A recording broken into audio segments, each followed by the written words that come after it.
The Frog Who Wanted to Be a Prince. In the middle of a bright green marsh lived a little frog named Sapino. Unlike the other frogs, who were happy hopping and catching flies, Sapino dreamed of greatness. "I wasn't born to live in a swamp," he'd croak. "I deserve a throne and a crown." One day, an old and wise heron landed by the pond. Sapino hurried over.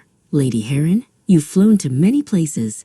Tell me, how can I become a prince?" The heron scratched her beak. "To be a prince is not about how you look, little one. It's about what's in your heart." But Sapino didn't want to hear that. He thought she was just talking nonsense and hopped off in a huff. Deep in the forest, Sapino found the crooked cottage of a witch. She smiled a toothy grin when she saw him. "I can make you a prince for one night," she cackled. "But beware," the witch warned. "If you act like a frog, you'll turn back into one forever." Without thinking twice, Sapino agreed. With a snap of her fingers, his warty skin became smooth, and a shiny crown appeared on his head. He rushed to a grand ball at the city's castle. As a handsome prince, he charmed everyone with his stories and grand bows. He danced and laughed, feeling more important than ever. But one humble young woman watched him quietly from a corner. She saw something in his eyes that didn't seem quite princely.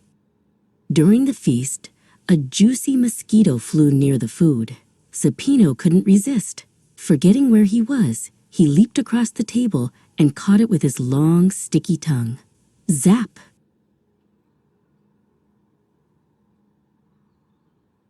The entire hall fell silent.